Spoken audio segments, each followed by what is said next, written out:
Tulsi, door close. Dear friends, good morning to all of you. This is the second day of this Global IP Convention, and in the technical session of IP leverage and IP management. On the panel we have speaker from US, Mr. Alaxander. We have Mr. Takashi from the country of Rising Sun, Japan. We have Mr. Anush Isar and Mr. Stephen from, both are from India.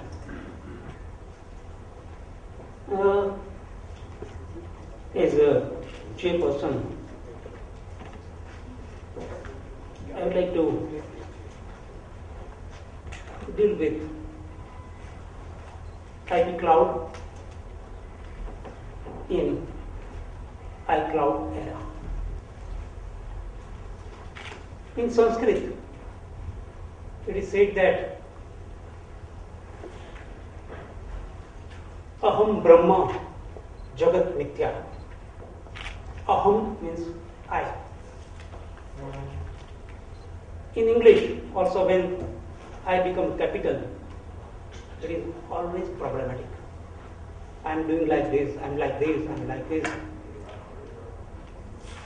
And in nowadays, in new era, when I become a small, now everything is become small I, it also creates some problems. So, I'll now talk about dealing with IP clouds in iCloud era.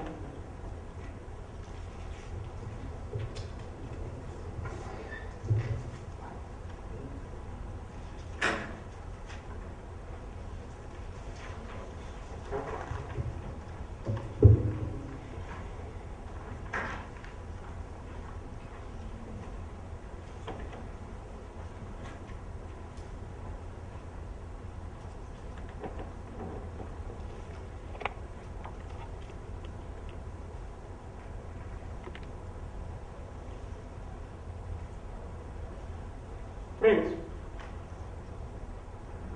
iCloud is a cloud storage and cloud computing services from Apple Incorporation. It has previously been branded as iTools in 2000, Mac in 2002, and MobileMe in 2008. The iCloud.com domain and registered trademarks were brought from a Swedish company called Xerion, who rebranded their services to CloudMe. And I'll show you what is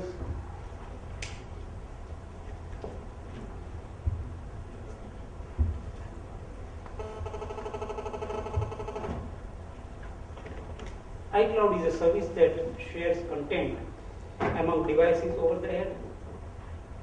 You can see what is iCloud.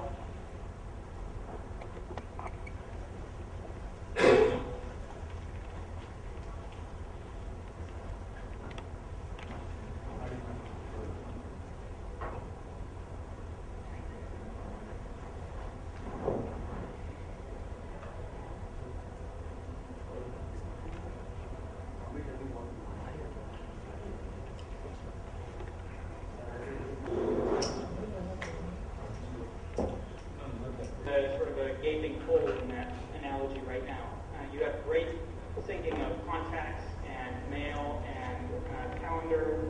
I can buy my apps, but I still have to tether to get what is arguably the birth of this platform, which is music and videos on my devices. And my mobile that's not exactly true. You can buy music and get it on your device over the air, and you can buy video and get it on your device over the air. There's iTunes Store is on all those devices, and it does flow over the air. But I have a large iTunes library that I built up thanks to you over the last 8 years. No, what you'd like to do is share your library amongst your various devices.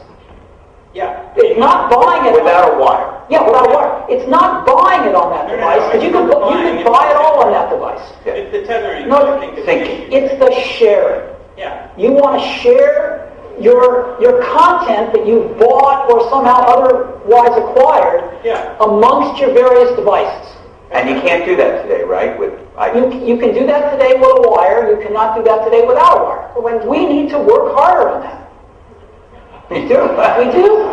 Thank you. You really can't even do it with a wire because it'll blow away. It'll say, well, if you're going to sync with this PC or this Mac, No, but if it's your content, you can do it all real easy. It just takes a wire. so you're going to do better. We need to do better. Okay, anytime soon? We're working on it.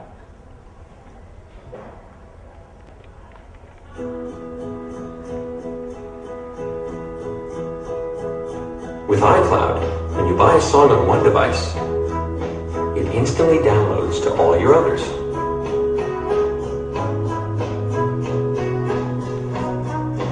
Take a picture here, and it shows up there. Start a project in one place, and pick up right where you left off in another.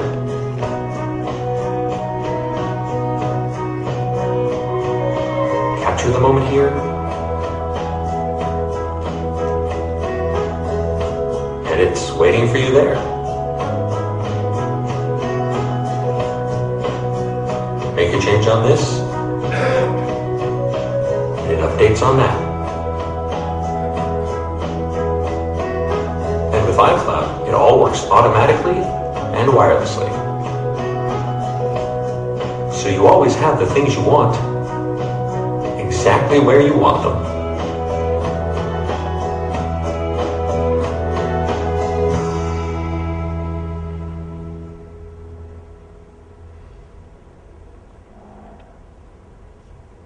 Now friends, after iCloud, now let us see what is iCloud computing. Cloud computing establishes ubiquitous, convenient, on-demand network access to a shared pool of configurable computing resources that can be rapidly provisioned and released with minimal management effort or service provider interaction. The National Institute of Standard and Technology defines cloud computing as a model for enabling ambiguous, convenient, and on-demand network access to a shared pool of configurable computing resources. Now, Microsoft CEO Steve Ballmer said that when people talk about cloud computing, they are talking just about taking some stuff, putting it outside the firewall, and perhaps putting it on servers that are also shared or storage systems. Larry Ellison of Oracle, who is the CEO of Oracle, says that the interesting thing about cloud computing is that we have redefined cloud computing to include everything that we already do. I cannot think of anything that is not cloud computing.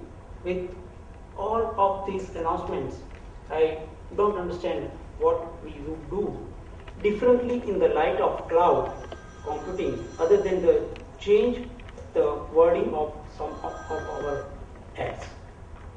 Now there are two models of cloud computing. One is a service model and second is a development models. What is service models? It is infrastructure as a service, that is IaaS. In this model, the capability is providing to the consumer to provisions, processing, storage, networks, and other fundamental computing resources. Second is platform as services, that is PaaS. In the past models, cloud provides deliver a computing platform, typically including operating system, programming language, execution environment, database, and web server. Example of PaaS includes Amazon Elastic Beanstalk. Third is a software as a service. In the SaaS model, cloud provides install and operate application software in the cloud, and cloud users access the software from cloud clients. Example of SaaS include Google applications. Now, network as a service, that is NaaS, it is a category of cloud services where the capability provided to the cloud service user is to use network, transport, connectivity services and or inter-cloud network connectivity services. Next is the storage as services. It is known as SaaS. Is a business model in which a large service provider rents space in their storage structure on a subscription basis. Next is a security as a service. ACCAS is a business model in which a large service provider integrates their security services into corporate infrastructure on a subscription basis. More cost effective than most individuals or corporations can provide on their own when total cost of ownership is considered. Next is a data as a service, that is DASS, is a based on concept that the product, data in this case, can be provided on demand to the user regardless of geographic or organizational separation of provider and consumer. Next is API AS. API as a service is a service platform that enables the creation and hosting of AIP, that is application programming interfaces. Backend as a service, it is a model for providing web and mobile application developers with a way to link their applications to backend cloud storage, while also providing features such as user management, push notifications, and integration with social networking services. Now, what is the deployment models? It is cloud computing can be deployed in a number of ways, including public cloud, where access to the cloud computing service is not restricted to a particular entity or community of entities, and it is generally available in the public. Private cloud, where access is restricted to a single private entity, for example, a single agency. Third is a hybrid cloud, where more than one of the above models operate in tandem to provide some level of interactivity between the clouds that is not available outside the hybrid cloud. Now, cloud computing patent claims. Now, let us relate with these clouds with the patents. The cloud can be viewed from the perspective of a single application or data service provider, or at high level perspective incorporating multiple service providers. In such an example, claims may be directed to functions being performed by or features of single data service provider or multiple service providers. Accordingly, patent claims directed to a hybrid cloud may be framed using several perspectives. The claims may be drafted in either method claims form or system claim form. A method claim is directed to a specific steps being performed. A system claim, on the other hand, is directed to what is doing the performing or components that are performing the steps of the method. Now, patent infringement issues. There are several patent infringement issues. Ordinarily, whether an infringing activity occurs within the jurisdiction can be determined without difficulty. In the case of cloud computing, it is difficult to judge because, one, the patented invention is not one single device, but rather a system comprising multiple distinct components, or a method with multiple distinct steps. Second, the nature of those components or steps permits their function and use to be separated from their physical location. When A cloud system incorporates multiple services offered by multiple providers. There is a contract that governs the relationship. A plaintiff thus should look to this contract to try and establish the necessary direction of control and mastermind of a single entity. For a single claim, the plaintiff should look to the user of the cloud system as well as the service provider to determine if anyone used all of the components of the system. In one US case, it is Akamai Tax Incorporation versus Limelight Network Incorporation. 3 patents were obtained by Akamai, which relates to disclose a system for allowing a content provider to outsource the storage and delivery of discrete portions of the website content. Normally, website includes a base content documents and one or more URL links to embedded objects. The claim of the patents are directed to a content delivery computer, while individual embedded objects of the websites are stored on object by object plane on a content delivery network. It is known as a CDN. The process of modifying an embedded objects of URL to link to an object on CDN is referred to as tagging. Akamai accused Limelight for infringing its patents. It was, however, undisputed that Limelight does not itself perform every step of the asserted claims. Specifically, the contents provider performed the tagging step. It was ruled out that this court therefore holds as a matter of federal circuit law that there can only be joint infringement when there is an agency relationship between the parties who perform the method step, or where one party is contractually obligated to the other to perform the steps.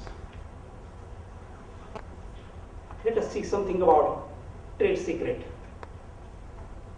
Under some service agreements, a cloud service provider may appoint other service provider in order to meet demands. This raises potential legal issues. One of the issues can arise with regard to whether confidentiality of alleged trade secret information has been maintained and preserved in situations involving subcontracts who are not included in the development of confidential information.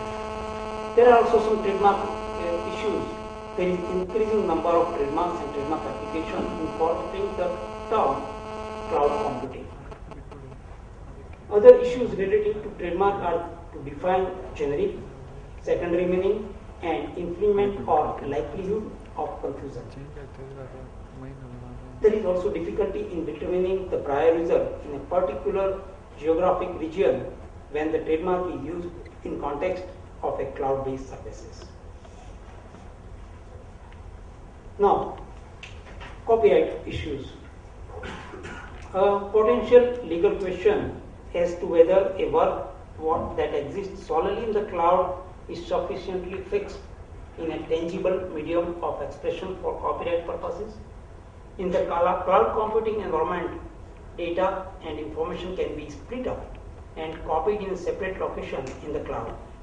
A single work is physically split up and stored in a separate location in the cloud. There is the possibility of questioning being raised as to whether the work has been fixed in a tangible medium or expression, since the cloud is an indefinite set of machines or devices from which the work would need to be perceived, reproduced, or otherwise communicated. Now there is also one more issue, is a jurisdictional issues. If you have uploaded a dog named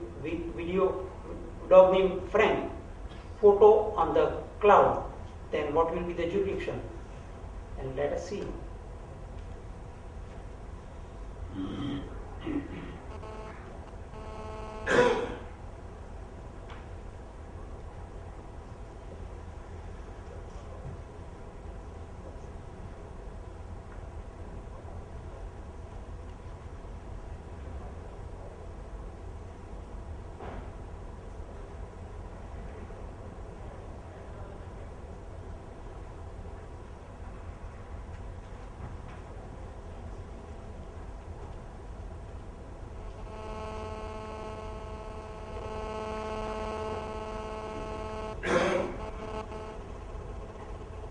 Hence,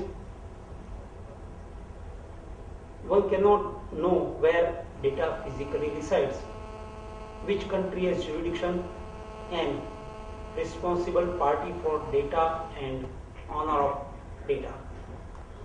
So there may be multiple jurisdiction, and there is a good chance of forum shopping for when it is a matter of iCloud computing.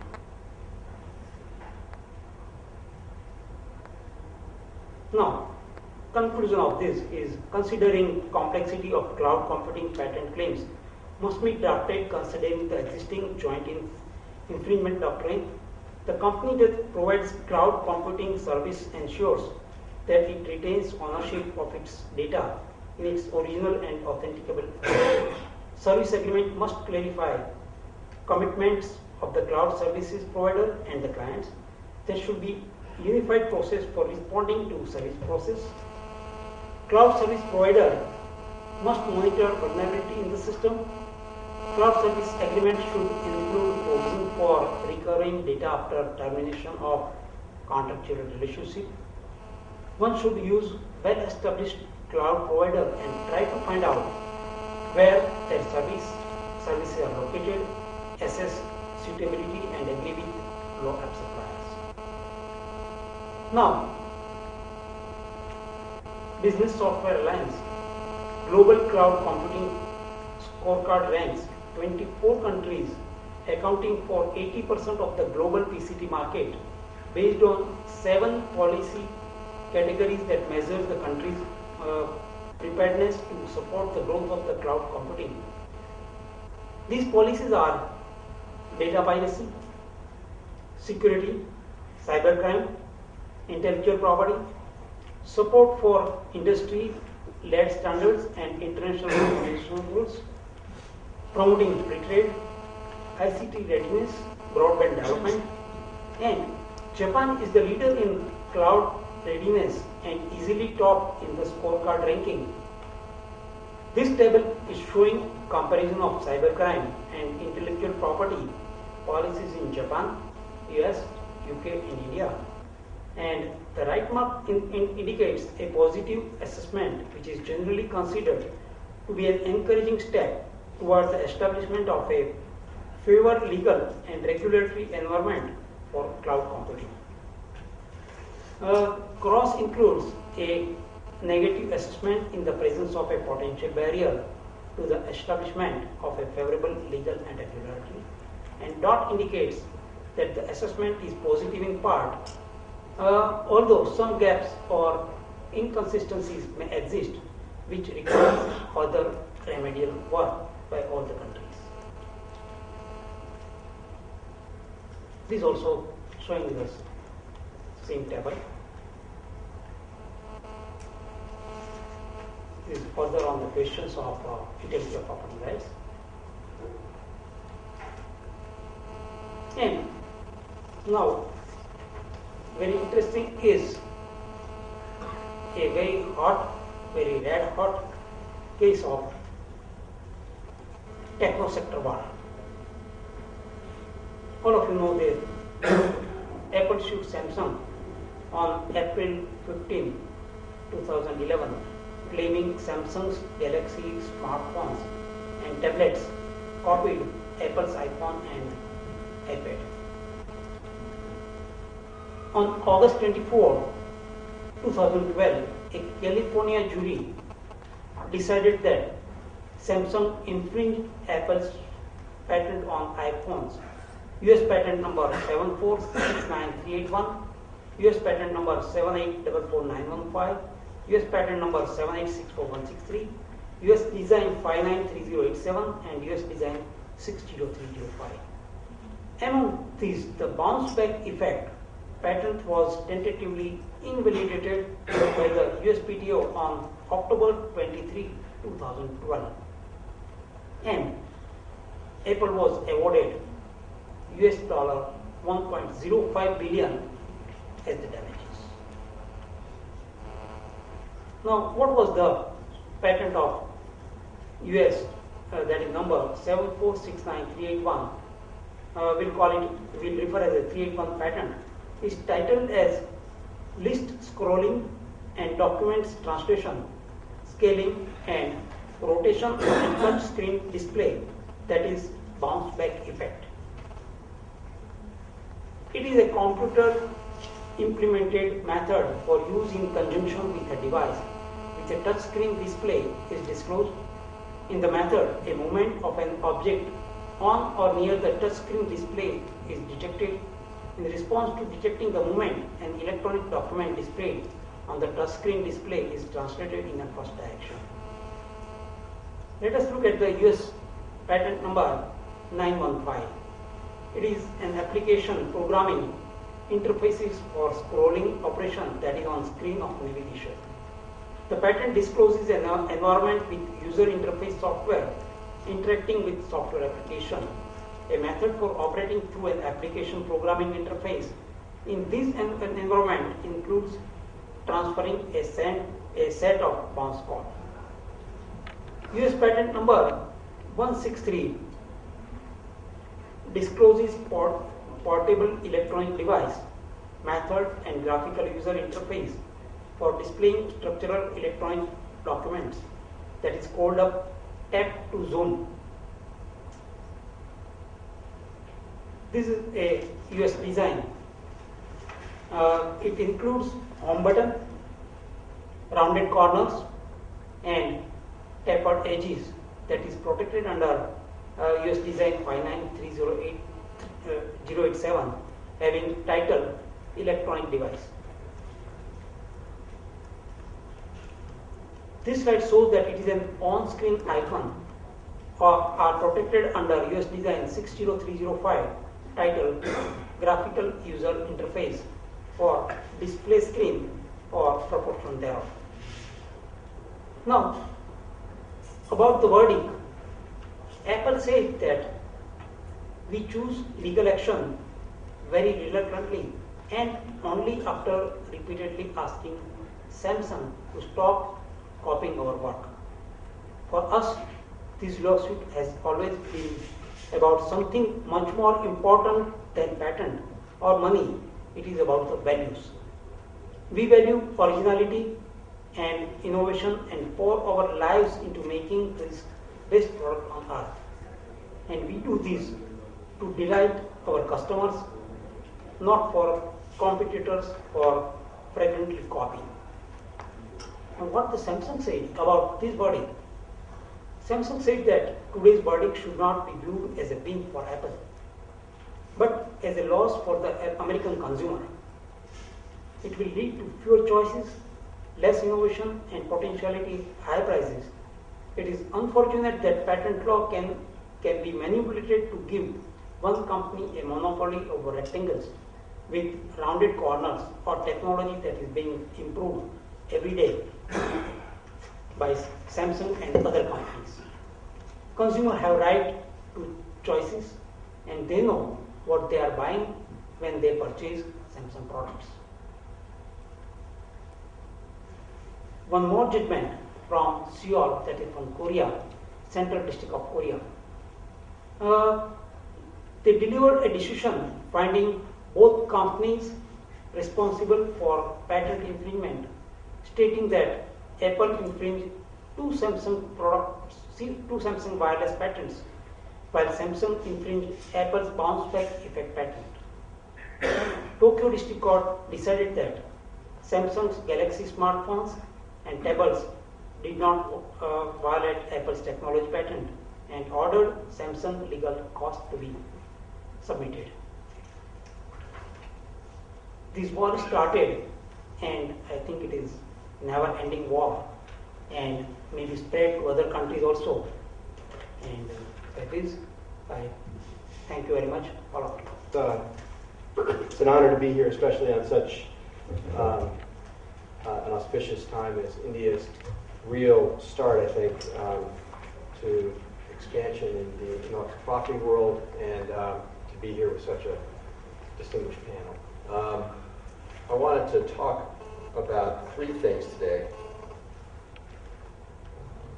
How do I use this? This way? Great. I'll be talking about, with our topic, we're IP leverage, and IP management issues. I'm going to talk about three things. First, traditional methods for monetizing IP. Second, Section 337, which is really where Apple, HTC, Samsung, some of the big players are really fighting in the United States right now. I'm going to give you two discussions of recent case law that are driving cases towards the International Trade Commission. And the third is the topic for my speech called In Cold Blood, a New Approach. I'll explain what the title means. Truman Capote was someone who was an very famous American author. He wrote a new book in the 1950s, I believe, or early 1960s, which is called In Cold Blood. It was what he called a nonfiction novel. It was a new genre that nobody had talked about before, and I think that we've developed and stumbled upon a new way to leverage IP assets, and I want to explain that to you a little bit. So those are going to be the three areas that I'm going to talk about today. The first, everybody's familiar, I suspect, with traditional approaches to leveraging and managing IP assets. You have things like public auctions, sales. So if you have a customer or a client who will come to you and say, we need some assistance in leveraging our IP assets, this should be on your short list of things that you're going to do. You're going to look at a sale, you're going to be looking at a private auction, you're going to be looking at a sale to patent trolls or to non-practicing entities, selling to companies. You could also look at a licensing scheme, you could look at litigation ideas. You can also look at patent mapping, as I call it, or patent landscape searches, where there are a number of firms around here which are very good at doing that, and I think one of my colleagues is going to talk about that as well. But this is the traditional approach, sort of the old approach. And there's also a significant amount of research being done in this area that's starting to expand that. There's the EVLIA project out of Europe. That was an EU project that was started just in November of this past year. It's looking at a blueprint for intangible assets in the European Union. The European Union being a single market for intellectual property. And Economica is a think tank. It's a firm based in Vienna that is working on this project. Their work is based on a communication from the European Commission, which I've provided the link for. And they're going to look at the establishment of this idea of a single market for IP. Currently, they're going to be looking at a global survey, and their goal is to develop a status quo analysis of IP valuation methodologies and instruments that are implemented by corporations, financial professionals, IP intermediaries, government organizations in Asia and Europe. And amongst others, they're going to focus on a number of different things on business cases, including whether or not IP can be used as collateral for loans to small and medium-sized enterprises, which is really quite interesting. When has IP really been used as collateral for SME loans before, when SMEs may not have significant assets or they're looking for investors? This could be a new vehicle. And Alex Wetzel is the researcher who's doing this. I came to know him through conversations with Peter Chung from the Hong Kong IP department. And so this is truly going to be a global effort. If you're interested in talking with Alex, let me know. I can put you guys in touch, and you can be a part of his study. So that's a little bit about the traditional stuff.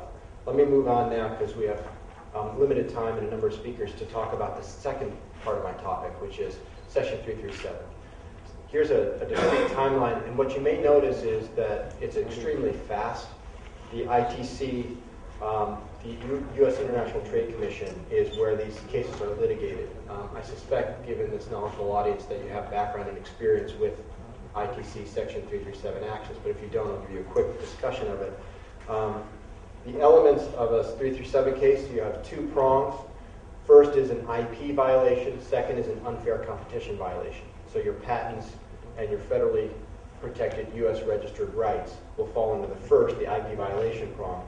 The second, unfair competition, can be anything from antitrust, although that really hasn't been used traditionally, to trade secrets, and it falls into that prong. And the legal requirements for each are slightly different.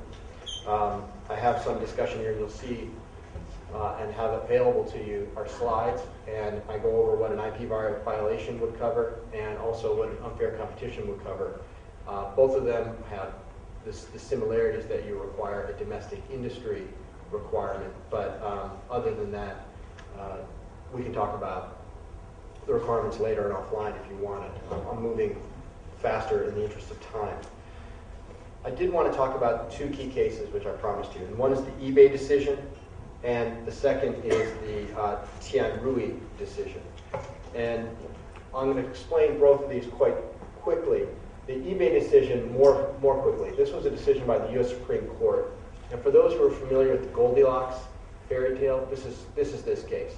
You know, Goldilocks and the Three Bears, where Goldilocks walks in and sees the porridge and says, oh, this porridge is too hot. And then she goes to the next one and she says, this porridge is too cold. And then she finds the baby's porridge and says, this is just right. Well, it's the same thing in the eBay decision. The case was about whether or not a non-practicing entity or a patent troll could seek an injunction and use that as leverage to force settlement in a litigation involving IP rights. And the district court said, well, you never grant an injunction for an IP right. And the Court of Appeal said, oh, you always grant an injunction for an IP right. And the Supreme Court came back and said, well, actually, the porridge is just right. They said that that district court judges are now able to subtly factor into whether they're going to grant an injunction the fact that it's a non-practicing entity that's asking for the injunction. So what eBay basically did is it reaffirmed that federal judges overseeing patent cases should apply the traditional four-part standard test for equity. That's number one, whether or not the plaintiff is likely to succeed in the merits. Two, are they likely to suffer irreparable injury in the absence of the relief? Three, the balance of equities tip in favor. And fourth is the injunction in the public interest. And the eBay decision only applies to the federal courts, which is going to be an important distinction about why cases are driven to the ITC. The concurring opinion in that case is really what people are looking towards, because there's the language in there that hints that if you're a non-practicing entity, that a federal judge should take that into consideration applying that test. And then there was a concern whether or not people who are non-practicing entities would be able to get injunctions in federal courts. And they started to look at the ITC. In a federal court, your remedy is money. You're looking for dollars. And obviously that's a clear leverage for your client. But at the ITC, what you get is an in rem order, which is it's against the chose or the thing. And the ITC has nationwide jurisdiction in the United States. What that means is the ITC can prohibit imports of your competitors' products in the United States, giving you an effective monopoly in the United States. So it's a trade remedy, which is extremely powerful, because if your opponents lose, they are shut out of the United States market, and cease and desist orders can be issued prohibiting their sales from existing inventory. So it's a very powerful remedy, and that in turn can be used to leverage a settlement in these cases. So that's the eBay case, where people are looking at to think that cases are going to be driven to the ITC. The data have not necessarily proven that there have been more cases on that issue alone, but I think that's an important issue. The second is the Tian Rui decision by the Court of Appeals in the Federal Circuit. And that case says basically that the ITC can impose relief when a trade secret violation occurs wholly outside the United States, but the goods are imported to the United States. And they also argued a second point, less important here, but they talked in a legal manner that there's a uniform federal common law that applies to the trade secret decisions that come up through the CAFC. In this case, if you're an Indian company, think about the VFS case or the Electrosteel versus Saw Pipes case in Calcutta.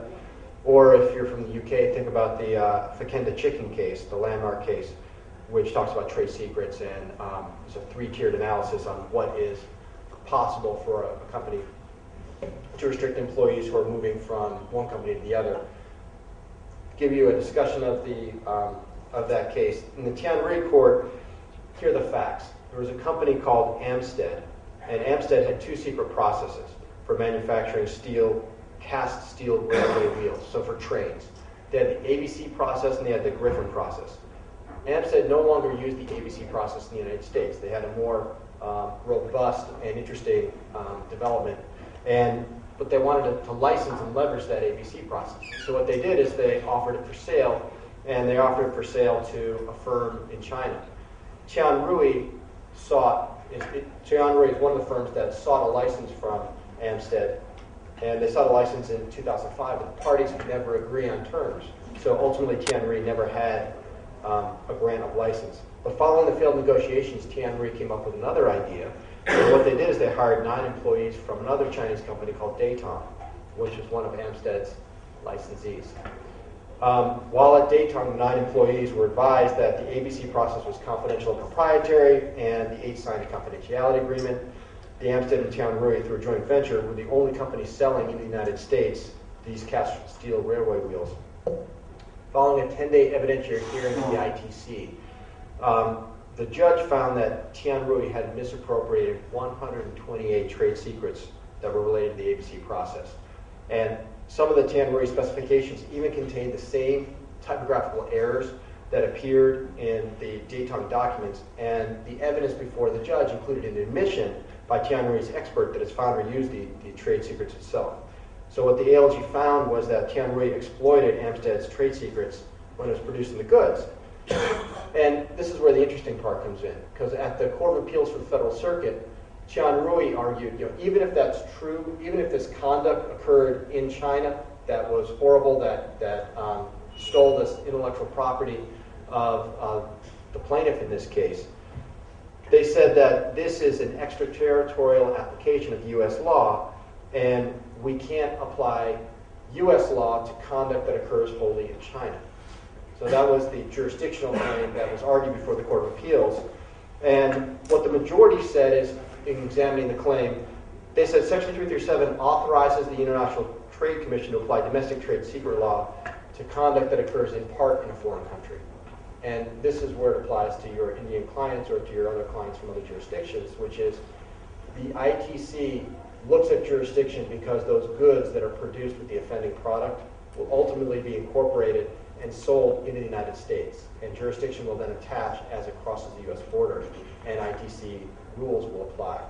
So what that ultimately means is there's, in my view, there's going to be an increase or a likely increase in trade secret violation cases where you can't get adequate protection in the local jurisdiction or enforcement in the local jurisdiction. You can seek that protection in another market like the United States, and you can seek to protect your client's products by excluding the imports that use an offending process. So that, to me, is a new way to drive some cases and some revenue to your client. I have some other examples and some suggestions on why that's going to increase cases in the United States. But in the interest of time, to make sure we have enough for the other panels, I'll just ignore those and move on. So we move to the third topic of my speech, which is in cold blood, a new way to monetize IP rights. I want to talk about a report that I had done for the U.S. Patent and Trademark Office and a think tank in the United States called IIPI. Obviously, everybody knows about the USPTO, and I'm honored to sit next to the Deputy Commissioner of Japan's equivalent agency. The USPTO had conversations with the Office of the U.S. Trade Representative in a number of years ago, and nobody explained it to me this way. This is just purely my suspicion on what was going on. But I think that in negotiating trade agreements, the United States government was receiving significant pushback from their counterparts. And they were saying, why do you want us to accede to stricter controls on IP beyond that is contained in TRIPS? And if you're asking us to do TRIPS plus requirements, basically the TRIPS base requirements plus additional things, typically in the area of copyright or in the area of pharmaceutical controls, which is really the hot button issue, we need to understand how it's going to benefit us. And I think as a result, USPTO then appropriated money and asked this think tank, which was headed by a former head of the U.S. Patent and Trademark Office, to look into this issue. And I was hired to do this joint study.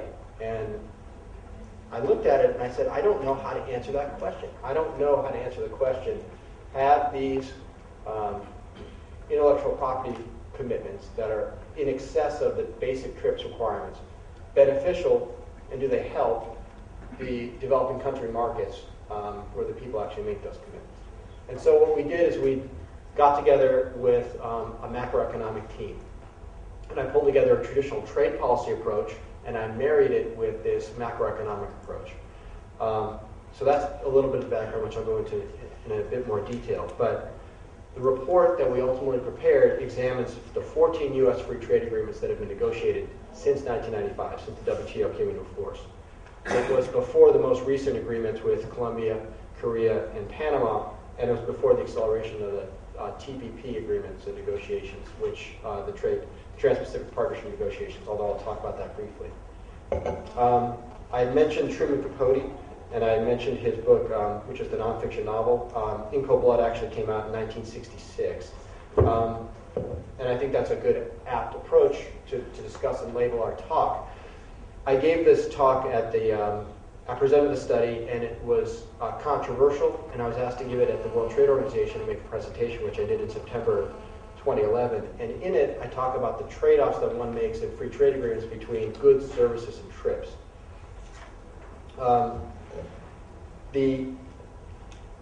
So some background on this, on the analysis. It was a hardcore macroeconomic analysis that included a professor in Vienna, the number 2 economist at the Australian equivalent of the USPTO, and people who were former White House Council of Economic Advisors. We looked at 233 countries over an 8-year period from 2002 to 2009. There were 32 industries at the 5-digit NAICS level. We looked at 15 sectors for goods and services sales through foreign affiliates. It was a gravity model approach using ordinary least squares estimation techniques. And the econometric analysis was combined with on-site interviews where we visited 7 of the 14 different countries, and we talked with companies, government officials, and legal experts and others. We looked at the effect of IP protection, the effect of increased IP protection, and the impacts on economic development and the trade-offs in trade that resulted from it. We ultimately found what we thought were novel results that were consistent, where there was stories that I found through the on-site interviews and through where there was a story that was told in the economic data sets. We compared them. We were prepared to ask questions where they differed. We were prepared to ask why they differed and to probe that further to really come up with an informed analysis. And through the econometric modeling and through the on-site interviews, we found that there were really no true glaring outliers, that the results were surprisingly consistent between both of them. And we were surprised because that really wasn't what we were expecting. And through this analysis, we ultimately came up with the conclusion that there's a real positive association, that there's greater IP protection when there's more trade. And the impact of these TRIPS Plus provisions were shown for U.S. goods and services trade, for U.S. royalties and licensing fee transactions, and for sales of goods and services by affiliates. And then we went a little bit further. We looked at a couple of different things. So let me bring you into the report itself, being mindful of time. We found something that we call the Singapore model. And we looked at Singapore because it's a city-state with no natural resources. And that city-state has made a concerted, conscious effort to focus on intellectual property and to protect it and to attract it. And through that Singapore model, we saw that in order to do that, what they did is more than implement rules, they did a number of other things. They implemented tax incentives, grants, they established research centers. They have a very strong equivalent of the US PTO called the IPOS. They have financing and ready financing, which is available to fund these initiatives. They clustered these inventive societies and inventive areas closer to financing, as well as to the ready pool of labor that's there. So there was a revolving door between government and industry and think tank, which helped to fuel and spin research. And they had a strong rule of law, and they were willing to enforce those rules effectively. But in Singapore, it's not. Singapore, let me also explain that some examples. GSK, which is a pharmaceutical entity, decided to house their vaccine manufacturing facility there. It's their first bulk production plant in Asia. That plant alone is reportedly accounting for 1.6% of Singapore's entire GDP. From that perspective, at a macro level, that helps to drive a country's economy, but it also helps to drive jobs and also helps to drive the competitors. Lucasfilms, the Star Trek series, also is there. Trek, with the thumb drives, are also there as well. And we wanted to look and see whether or not, if you implement strong rules, is that going to be really a measure, and is that going to be a blueprint for a nation's economic growth? And we looked at Singapore and we looked at Chile. And this is a graph of their GDP growth from 1960 to 2009. And it looks surprisingly similar, the same dips and curves.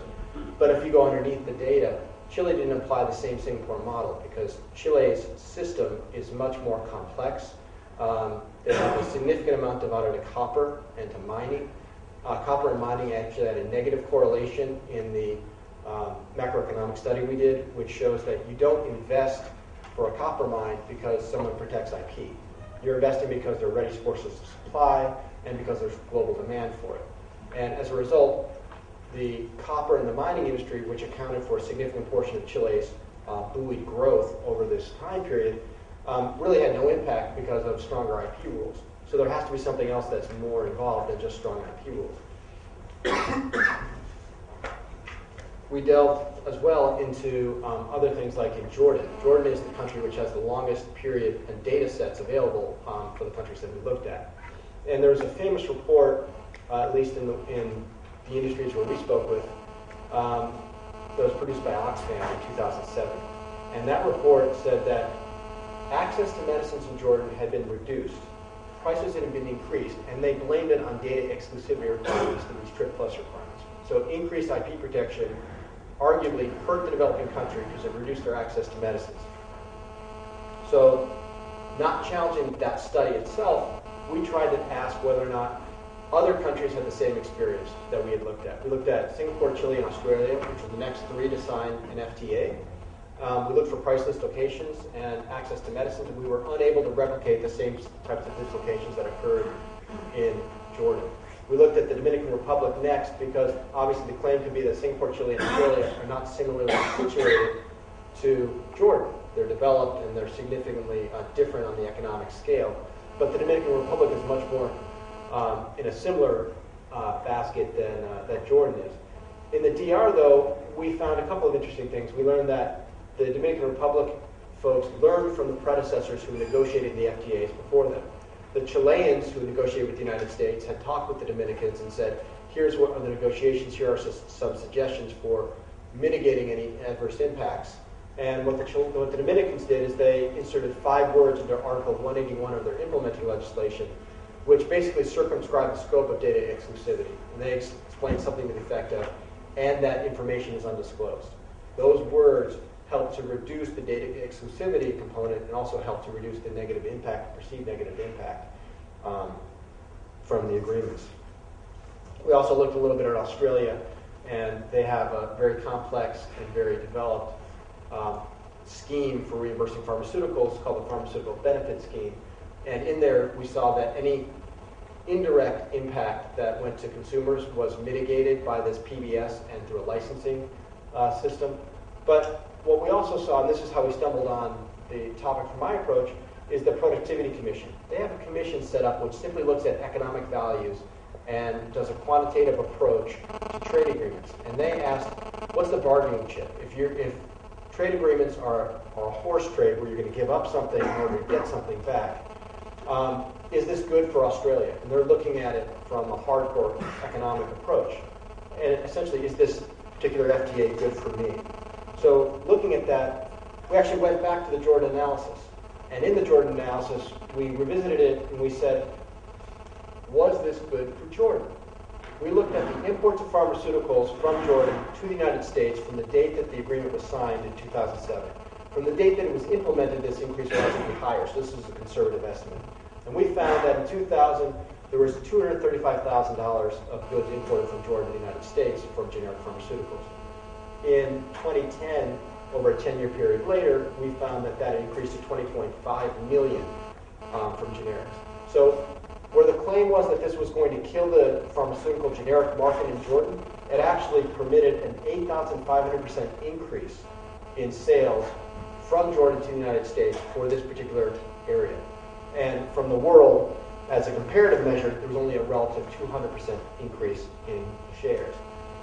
This is the in cold blood approach. If you are a company, or if you have clients who are looking to capitalize and expand their revenue and growth in their IP assets, you would be well served to look at free trade agreements and marry together a hardcore quantitative approach with a traditional trade policy approach. How do they value their IP assets? Because what I can do when I talk with hedge funds and investment firms in New York is I can say, I've got a map of the city. I've got a map of this trade agreement. And I can tell you the 5 firms in the particular sector which are poised for growth because of these new rules which have just been passed. And out of these 5 firms, you apply your microeconomic analysis to determine which one is going to make this explosive 8,500% increase. And you can do the same thing with your companies by doing a hardcore look at the trade policy agreements and doing a hardcore quantitative gravity model approach to say which companies are poised for growth, or if you know, you can reverse back into it. If you know your company is interested in the following products, you can look at which industries you can really sort of go into, or which countries you should actually be approaching. So it's a new way, I think, to look at something through a new social science approach.